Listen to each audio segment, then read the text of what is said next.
4 hal yang perlu kamu punya untuk mendapatkan pencapaian yang kamu mau.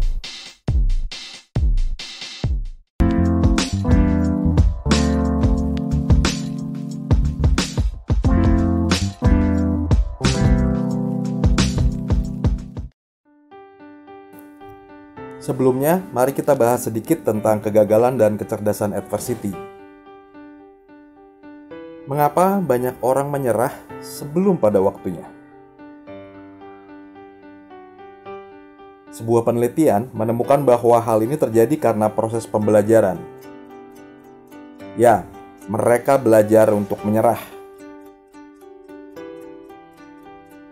Jika seseorang selalu gagal menyelesaikan suatu pekerjaan, ia cenderung tidak mau lagi mengambil pekerjaan itu.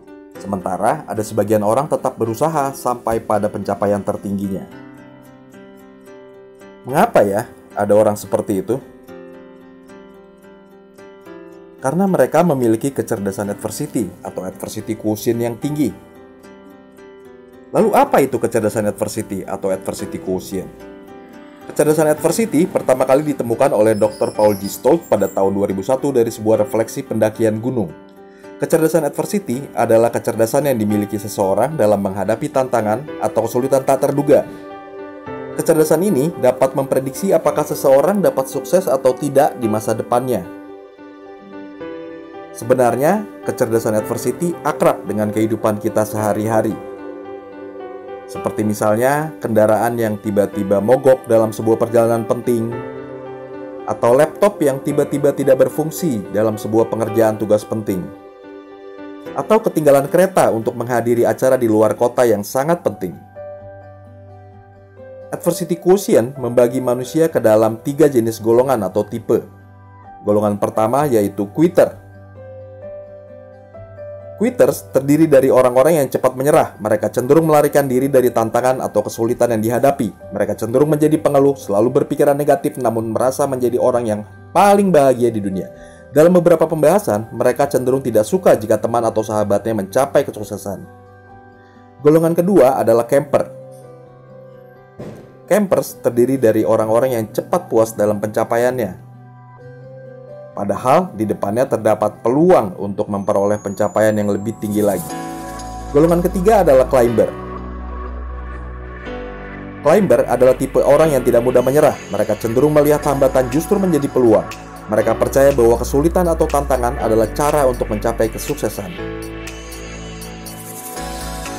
Lalu apa saja 4 hal yang perlu kamu punya untuk mendapatkan pencapaian yang kamu mau? Kita singkat saja dengan kata core. Control, origin dan ownership, reach, dan endurance. Yang pertama adalah kontrol atau kendali. Kontrol di sini pertama-tama bukan mengendalikan perasaan, namun menyadari dan menerima perasaan yang muncul. Ambillah waktu sejenak untuk merelaksasikan diri kamu. Latihan-latihan seperti yoga, meditasi, atau pernapasan lainnya sangat membantu. Yang kedua adalah origin dan ownership. Origin berarti asal-usul masalah, sedangkan ownership berarti kepemilikan masalah.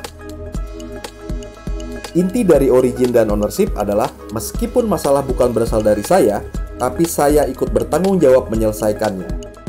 Orang sukses tidak memusingkan dari mana masalah itu berasal.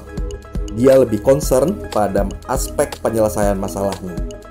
Yang ketiga adalah reach atau menggapai. Maksud dari reach adalah membatasi agar suatu masalah tidak bercampur aduk dengan masalah lain. Masalah di kantor tidak perlu dibawa ke rumah. Begitu pula sebaliknya. Masalah kemarin yang sudah selesai tidak perlu dipikirkan lagi pada hari ini. Dalam bahasa yang populer sekarang, hendaknya kamu menghindari overthinking. Fokus pada suatu masalah terkini adalah kunci pada aspek reach ini. Yang keempat adalah endurance atau daya tahan. Pesan dari endurance adalah pola pikir bahwa setiap masalah yang muncul bersifat sementara. Orang dengan endurance tinggi cenderung merencanakan agar masalah yang sama tidak muncul kembali. Misalnya, jika kemarin saya terlambat dalam suatu acara penting, maka berikutnya saya mengatur waktu lebih awal untuk berangkat. Nah, dari keempat hal tersebut, kontrol, origin dan ownership, reach dan endurance, manakah yang ingin kamu kembangkan?